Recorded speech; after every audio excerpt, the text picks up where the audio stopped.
Good afternoon, Spanish Fork City. I'm Scott Aylett, the Public Information Officer for Spanish Fork City, and with me today I have Dale Robinson, and we are more than excited to be here this afternoon via Facebook Live to share with you the plans for the new All Abilities Park that we've been planning on for the last several months, and been doing a lot of design work, a lot of back-end work, and today we are just thrilled to share with you the design and kind of go over some of the different amenities that will be included in the park. So Dale, thank you for being here today with us, and let's get the ball rolling. So before we jump into what you all are probably really wanting to see, we feel like there might be some residents that might be unsure or not really know what this new All Abilities Park is and what it really means to the community. So we kind of want to give a little bit of context on that front before we jump in and show you all the pretty pictures. So Dale, can you kind of give us just a brief summary or backstory as to how we got to today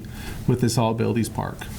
Yeah, absolutely. The Parks and Recreation Committee has been talking about an All Abilities Park for some time. It's been on our wish list of things that we wanted to do in the future. We did have a priority changing donation that was given to us in the fall. And so this moved to the top of the priority list, and so we're certainly anxious and excited for this park. It's been something that we've wanted in our and felt that we've needed in our community for some time, and this wonderful donation has made that possible for us to move forward. So it has been on the list for quite some time for us to do. Awesome. And kind of where are we in the timeline? I know, and we'll pull up here. We've got a live feed actually of this the construction site. It looks like they're starting to dig today. Kind of where are we in the process? When might residents expect to have gates opened and see this opened up to the public? This is an interesting project because. Normally it would take a year or even two to build this park, and we've got this on fast track, and we're hoping to have it completed sometime around the end of July, and so that we can have a grand opening and let the public enjoy it. So there's going to be a lot of commotion, a lot of craziness going on over the next few months because this is fast. This project. Right. Is going to be quick, and we've got all of our architects and contractors and people on board that are moving quickly. So we're thrilled to see that there's dirt moving up there because this has been behind the scenes with all of the design work and things have been happening for the last 4 months. Oh wow! And I think maybe it's important to remember that even though we're on a expedited timeline and schedule, we want to do things the Spanish Fork way, and that doesn't mean that we're going to compromise on quality or anything like that, right? Yeah, absolutely. And I've made that clear to the people that are involved that yes, we're anxious to get this done, but under no means do we want to cut corners. We want to make sure this is built right and it's built to the quality standard that we're used to here in our city. Right. Great. And a common question that I've heard lately is, yes, we have this awesome, very generous donation from the family, but for the general public and residents for Spanish Fork City, is this going to have a fiscal or financial impact on them? Am I going to pay more property taxes to have this park? How are we funding the park? The park's going to be funded through several sources. Of course, this donation is just a small portion of it, which actually got us kick-started on the project. But we've got several resources that we will draw from. We've got impact fees. We've got potential RAP tax money that the council could use to help fund it.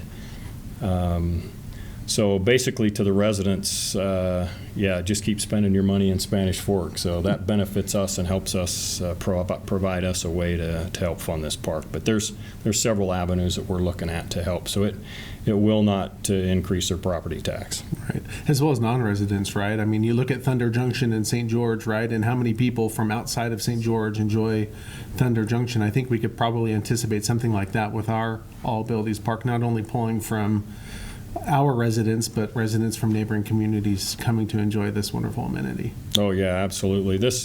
this is one-of-a-kind park, and it will be a destination park.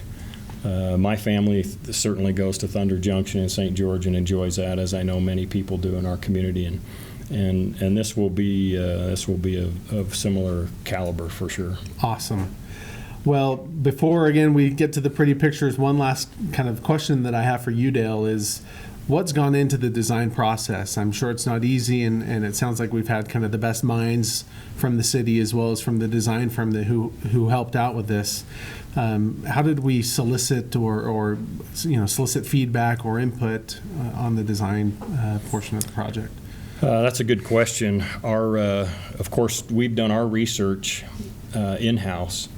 The most valuable, in my opinion, we actually invited 35 special needs families to come to an open house with staff and architects as we were looking at what we needed in this park. And they gave us some tremendous feedback and opened our eyes to things that we would not otherwise know. They were gracious enough to come and give us their feedback. They filled out a survey. They told us what things, what challenges they encountered when they went to a park, what things they liked, what things were hard for them, what they would like to see in the park. And that information became invaluable to us in our design process. And I'm happy to say that we've hit, at least as far as I can tell, over 80% of the things that they requested we currently have in our design. Wow. So that was very helpful. And then the rest from there was just massaging that information, the data that they gave us, and coming up with a design that we felt was exciting. Right. I know I had the pleasure last week of attending our follow-up meeting with those families where we showed them the design, and it was humbling and eye-opening to hear from them as we explained some of the amenities, and their eyes just glowed as they recognized, gosh, that slide or that ramp or whatever it was, that swing, that's perfect for my son or for my sister or my brother or my daughter. Just, it was wonderful to see the reception that they had as we showed them the plans. And I can't wait. I'm sure you can't wait till the gates open and we get to see it in real life and have them enjoy it that way. Yeah, this is exciting. I think the thing that touched me most is these families were so grateful. When we met with them, they were so grateful that we were considering their needs. And we're excited about that. And they opened our eyes to things that we had no idea were challenges. And we're just happy that we have the ability to create some amenities that will help relieve some of their pressure when they look for opportunities to take their families to enjoy parks. Right.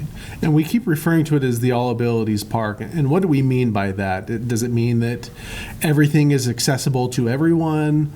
Or, what does that mean to us and to the residents? Yeah, that's a great question, because oftentimes we have people say, well, an All Abilities Park means everything is all of the amenities there are available for everybody.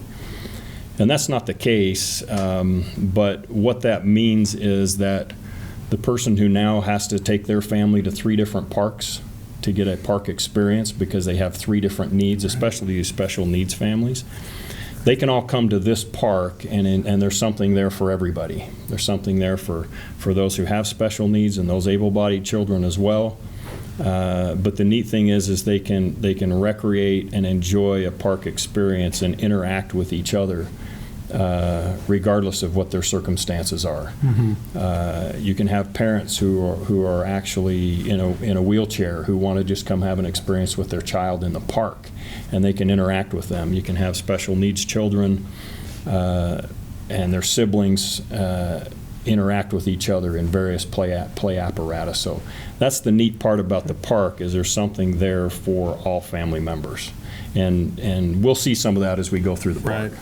Yeah, let's jump right in. So what we have here is a 3D video model of what the park looks like. And so what we'll do is we'll play it, and Dale will kind of explain as we kind of fly through the park what some of the different amenities are and what we can expect from the park. So we'll hit play, and this video will be available on the city's website. We'll give you that URL after we kind of walk through this.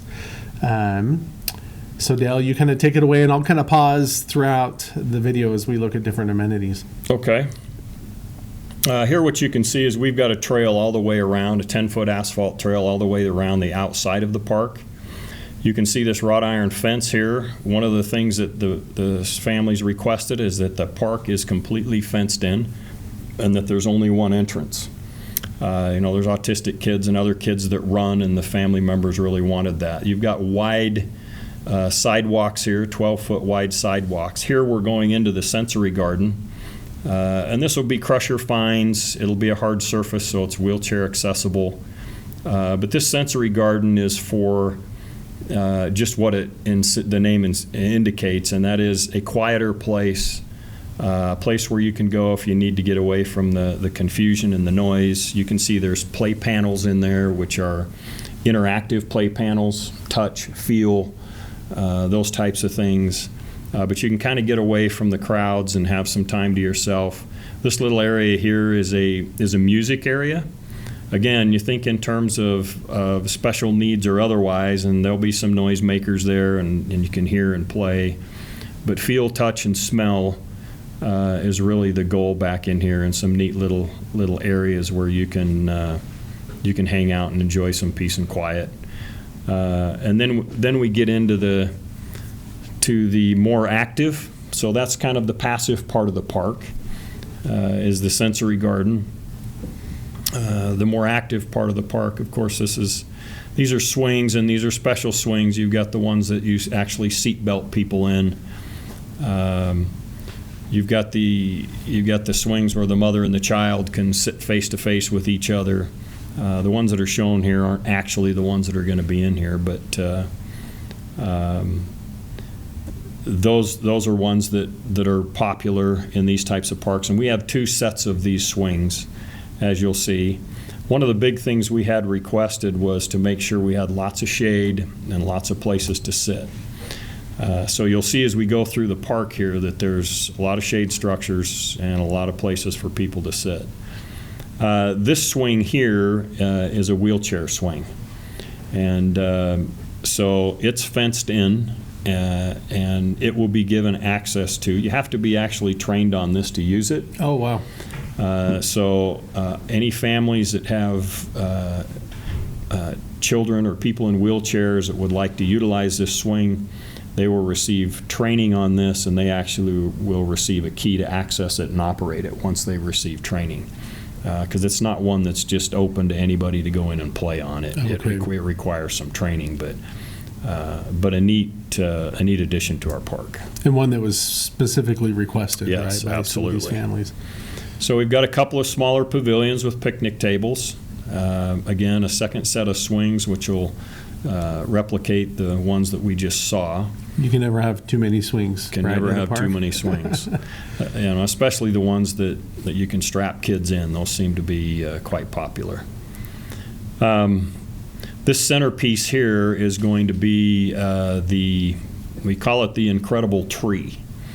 And it's got a lot of really neat features that we can discuss a few of them.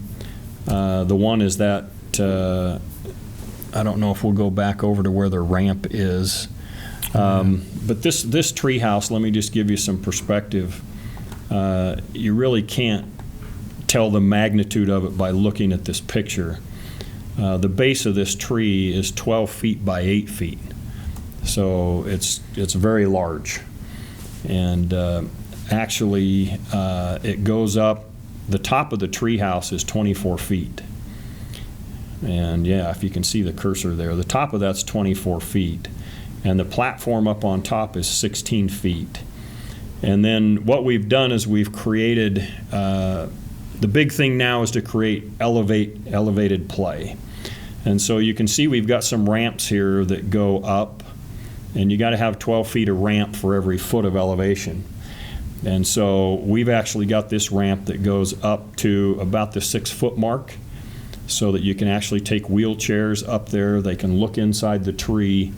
Inside the tree, there's actually a spiral staircase, so kids can climb to the top of the tree. Oh, cool. From the bottom, or they can enter on 2 or 3 different locations throughout the tree. And then there's slides that come out of it. The thing I like about this treehouse is it looks really authentic, like it was built by kids with a bunch of leftover wood, Right. which I think is just really neat feature and how that adds. But so And still plenty of shade structures within yeah. this apparatus, right? Yeah. Yeah, there's spinning machines. That's a little spinner that you can put wheelchairs on, and they can sit with their siblings or whoever, and like a merry-go-round type thing. And there are a variety of different slides, right? to Yeah, help there's a individuals variety of maybe that different have slides cochlear and implants climbers.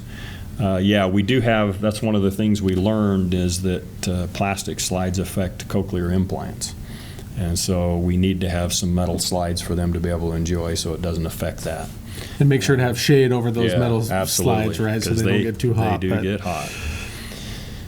Yeah, so if you look here, we've got a large pavilion with a bell tower, which is our trademark for Spanish Fork City and our logo at this point. That pavilion will be rentable for family parties and things if they like to do that. The other ones are not rentable. They're just there for people to be able to enjoy. But you've got raised planters here with plenty of seating.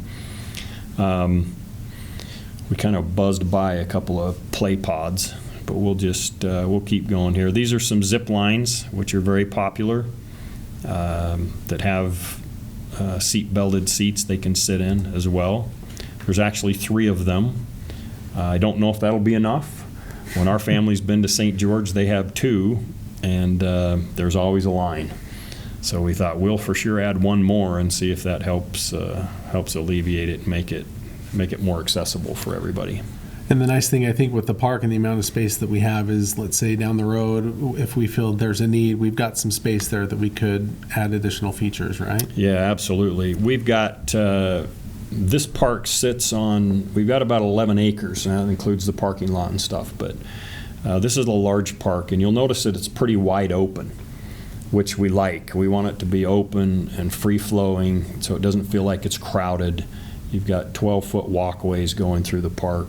There's a lot of grass area, which we like in parks, so if they want to just go throw a Frisbee or sit on a blanket, they can do that, or play catch somewhere. But yes, we've got a lot of area that if we need to down the road, we've got places we can expand in the park. Awesome.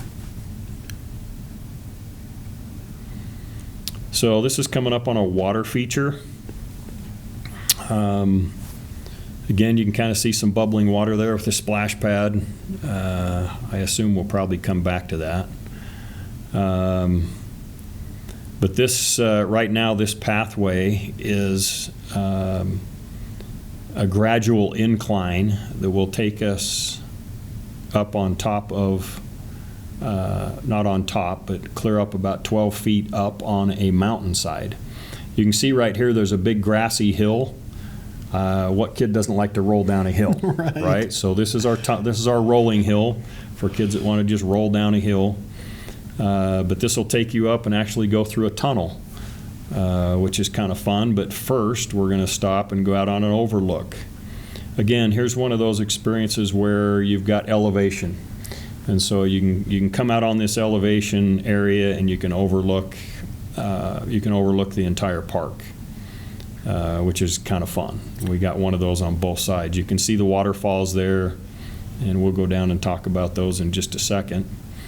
But this little tunnel that's been created up here is fun. There'll be different things that you can look for and find, and bugs and different things on the walls. But it's going to be very well lit. There'll also be security cameras in there. Oh, good.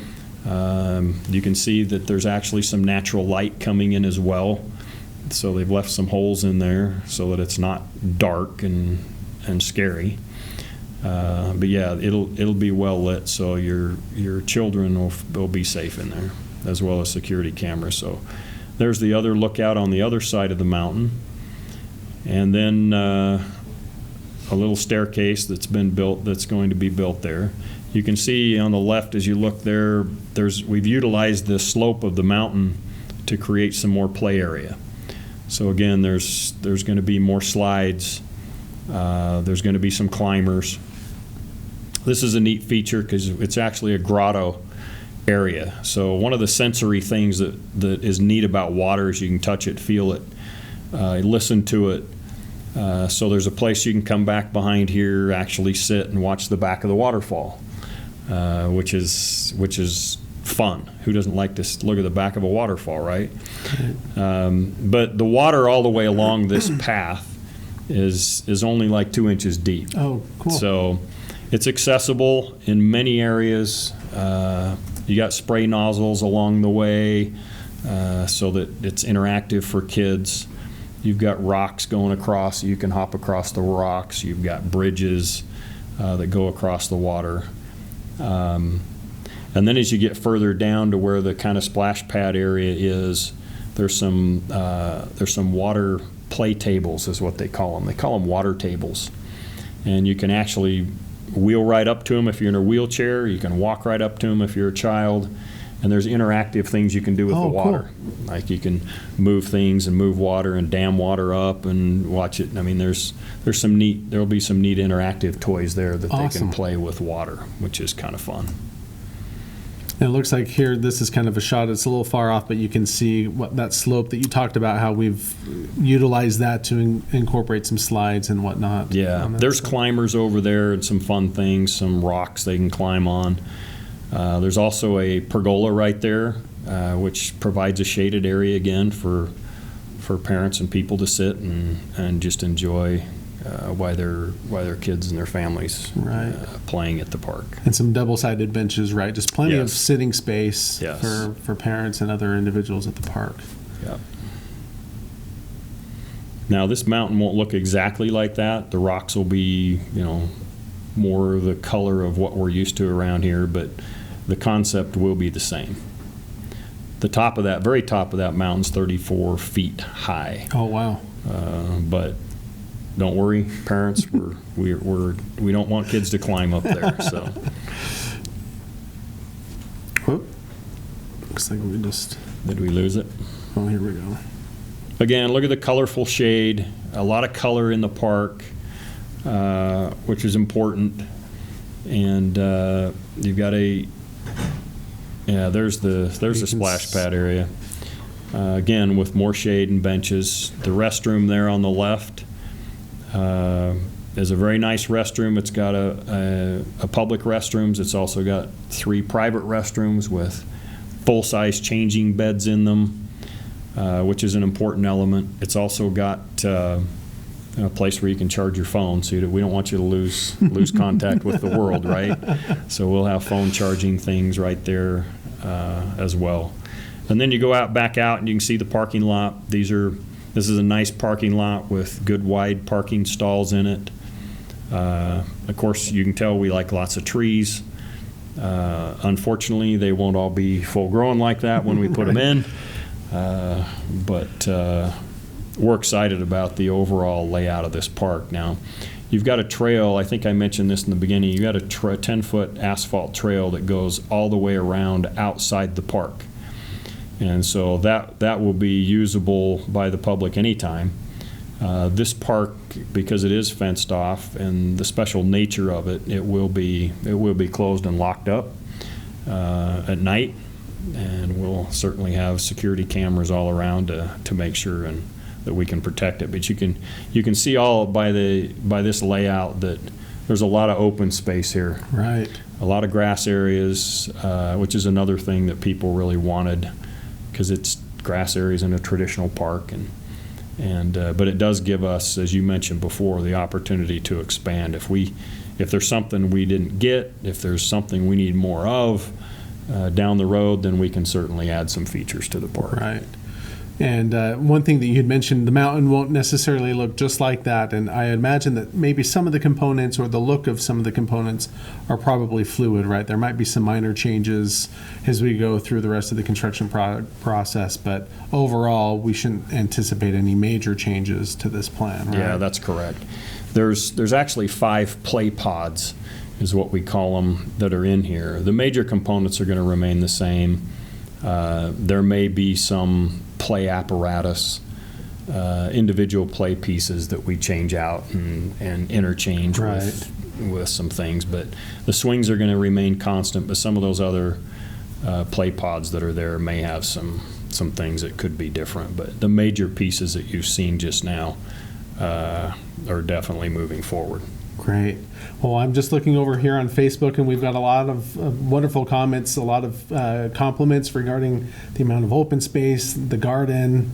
One individual saying, I love the mountain and the grotto and the water feature, how that all kind of interplays with one another. So a lot of great feedback, and continue. Please keep sending us your comments and the things that you're excited for at the All Abilities Park, the things that you like from that design. Moving forward, we've made this video that we just showed you, as well as some of these images that we have of the park, available on our website. And I'm going to just tab over to this really quickly. The URL for this website is SpanishFork.org/AAP, standing for All Abilities Park. And on here we've got a little bit of info about the park, some thumbnail images that you can click on and get some more detail, and we'll add additional detail as we move forward, but some of these concept drawings of the park. One thing that we really like is we have a camera set up on the construction site, so we can see a live shot of what's going on there. So you can go get project updates on our website, and we'll have an FAQ coming shortly with some of the common questions that we've heard so far through the design process.